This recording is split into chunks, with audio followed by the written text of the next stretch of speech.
On June 25, 1876, General George Armstrong Custer led the 7th Cavalry into one of the most infamous battles in American history, the Battle of Little Bighorn. His forces were almost completely destroyed, marking a catastrophic defeat. Central to this tragedy is the question, where exactly did Custer observe the battlefield, and how did his final decisions from that vantage point contribute to his fate? While much of the debate has focused on Weir Peaks and Sharpshooter's Ridge, new evidence points to elevation 3,411 as the critical observation point that sealed Custer's doom. This in-depth analysis will explore Custer's movements, his psychological mindset, and the tactical errors that arose from his assessment at elevation 3,411. We'll also draw parallels with other significant military defeats and reflect on the importance of reconnaissance and intelligence in warfare, both then and now. Historians have long debated where Custer stood as he observed the battlefield. Both Weir Peaks and Sharpshooter's Ridge have been considered due to their elevation and possible vantage points over the Sioux village and Reno's battalion. However, both of these locations present serious logistical challenges that conflict with Custer's need for urgency and speed during the battle. Climbing Weir Peaks would have required more time and effort than Custer could afford during the heat of battle. Moreover, while Weir Peaks offers a wide view, it would have diverted Custer from his primary route, delaying his momentum. Similarly, moving to Sharpshooter's Ridge, which is located further inland, would have limited Custer's view of the Sioux village and Reno's skirmish line. These logistical issues make both Weir Peaks and Sharpshooter's Ridge less favorable for Custer's strategy of quick, aggressive action. In contrast, elevation 3,411 offers a far more compelling case as Custer's key observation point. Located approximately 600 yards from Reno Hill, elevation 3,411 provides a clear, albeit limited view of Reno's skirmish line and part of the Sioux village. This allowed Custer to make a quick assessment of the situation without significantly slowing down his advance. Moreover, the ascent to elevation 3,411 was far more gradual than the steep climb up Weir Peaks, which meant that Custer and his men could maintain their rapid pace.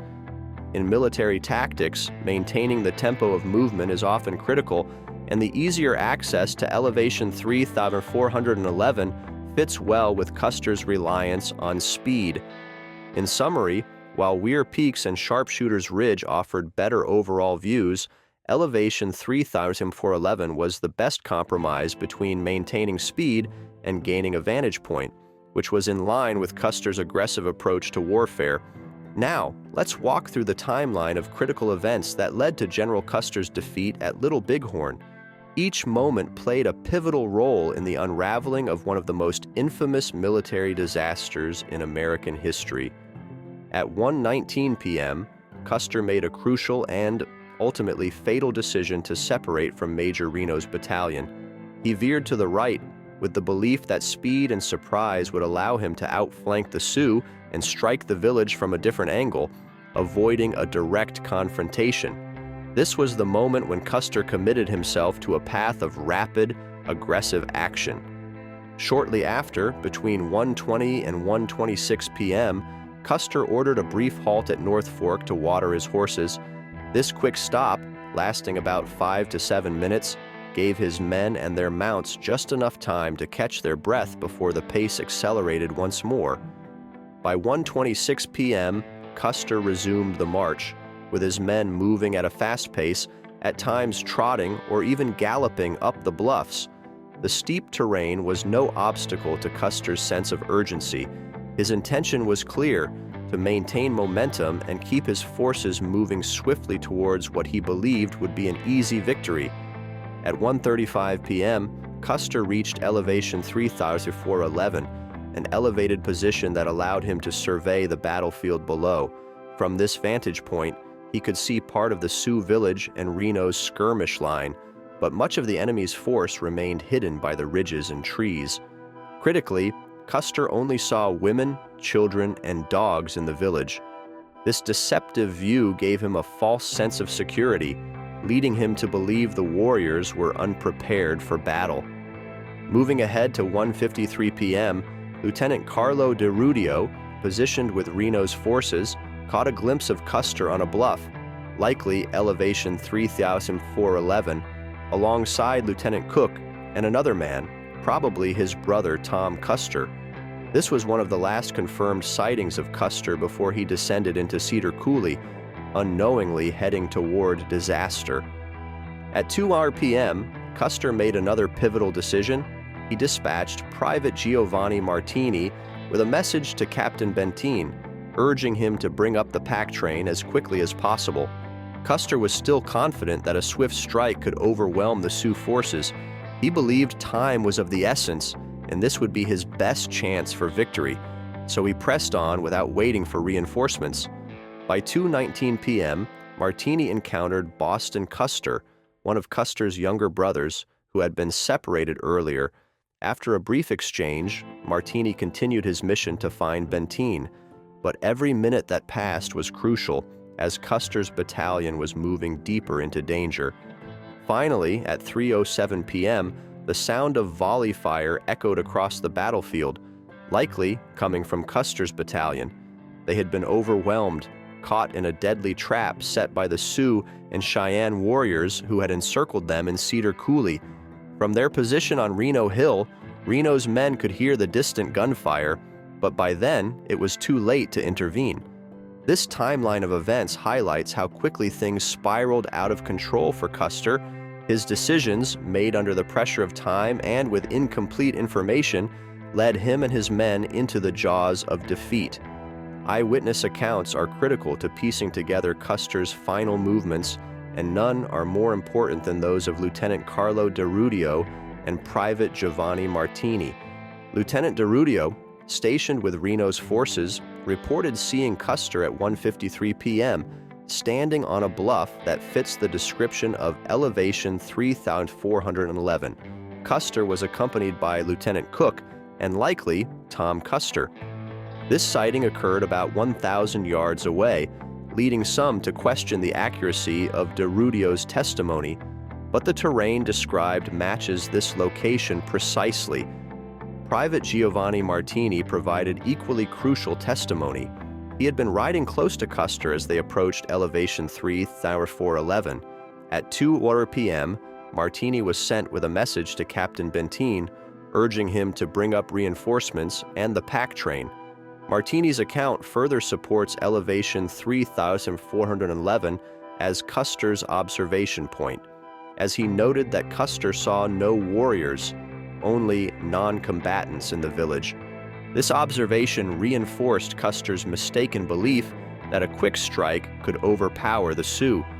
These eyewitness testimonies form a critical piece of the puzzle, providing insight into Custer's mindset and his assessment of the battlefield. Custer's failure at Little Bighorn wasn't just about geography or timing, it was also deeply rooted in his psychological mindset. Known for his audacity and boldness, Custer had previously won victories by relying on aggressive, fast-paced tactics, but this time, those very traits became his undoing. Psychologists often refer to confirmation bias, the tendency to see what we want to see. At elevation 3,411, Custer saw only what supported his belief that the Sioux were retreating. The sight of women, children, and dogs in the village confirmed his assumption that the warriors were not ready for battle. This bias led him to underestimate the strength and preparedness of the enemy. Additionally, Custer likely suffered from cognitive tunneling, a narrowing of focus under stress. His obsession with preventing the Sioux from scattering blinded him to the broader, critical factors at play. He failed to reassess the battlefield as new information became available, focusing instead on speed and surprise. In modern military doctrine, the OODA loop, observe, orient, decide, act, teaches commanders to continually reassess the situation as it unfolds. But Custer, locked into his plan, missed opportunities to change course, leading to his disastrous defeat. Archaeological findings from Loose Ridge and Cedar Coulee provide crucial evidence that corroborates the timeline of events and Custer's movements after Elevation 3,411. Spent cartridges, arrowheads, and skeletal remains tell the story of a desperate final stand. Custer's men were surrounded, trapped in the coulee, and unable to defend themselves against the overwhelming Sioux and Cheyenne forces attacking from higher ground. The terrain around Cedar Coulee made Custer's position even more precarious. The steep descent from elevation 3,411 into the coulee system left his men exposed, and the warriors took full advantage, encircling them. The battle ended quickly, with Custer's entire battalion either killed or scattered. The archaeological evidence not only supports the historical accounts, but also highlights how the geography of elevation 3,411 directly contributed to Custer's defeat. His decision to push forward into the coulee without waiting for reinforcements was the final tactical error that sealed his fate. Custer's decisions at elevation 3,411 bear striking similarities to other historic military defeats, where overconfidence and inadequate reconnaissance led to disaster. By comparing Custer's actions at Little Bighorn to other famous commanders, we can draw deeper insights into the consequences of misjudging the enemy. One notable example is Napoleon Bonaparte at the Battle of Waterloo in 1815. Much like Custer, Napoleon underestimated the enemy's ability to coordinate their forces. Napoleon believed that the Prussian army would not arrive in time to reinforce the British forces led by the Duke of Wellington. This miscalculation led to Napoleon's ultimate defeat. In a similar vein, Custer's belief that he could swiftly overpower the Sioux without waiting for Benteen and the pack train mirrors Napoleon's overconfidence, as both commanders misjudged the timing and strength of the forces they were up against. Another comparison can be drawn with General Robert E. Lee at the Battle of Gettysburg in 1863, specifically during Pickett's charge on the final day. Lee overestimated his army's ability to break through the Union lines, resulting in devastating losses. Custer, too, believed that his rapid, aggressive strategy would succeed, underestimating the resistance he would face. Both Lee and Custer's overconfidence in their men's ability to overcome a stronger or better prepared enemy led to catastrophic consequences. These examples illustrate that even the most experienced and celebrated military leaders can fall victim to confirmation bias, as seen in Custer's case at elevation 3,411. By focusing only on the aspects of the battlefield that supported his belief that the Sioux were retreating, Custer, like Napoleon and Lee, failed to adapt to the reality on the ground. This kind of psychological tunnel vision, combined with a reliance on previous successes, often leads to poor judgment in critical situations. Custer's decisions at elevation 3,411 offer timeless lessons for modern military strategy. Today, advanced technologies such as drones, satellites, and real-time intelligence allows commanders to make informed decisions quickly. However, the fundamentals remain unchanged. Accurate reconnaissance, clear communication, and unit coordination are critical to success in any military operation. Custer's failure to wait for Benteen and the pack train reflects a breakdown in command and control. Modern military doctrines, such as mission command, emphasize the importance of flexibility and adaptability, qualities that could have prevented the disaster at Little Bighorn. Elevation 3,411 was more than just a place on the battlefield. It was the point where General George Custer misread the situation, misjudged his enemy, and set in motion the events that would lead to his death and the near total destruction of his command. His reliance on speed, combined with psychological biases, led him to make a fatal error, one that would echo through history as a cautionary tale for military leaders. The lessons from Elevation 3,411 remain relevant today, not just for military commanders, but for anyone facing high-stakes decisions in complex environments. Reconnaissance, adaptability, and clear communication are the keys to success, whether on the battlefield or in any critical situation.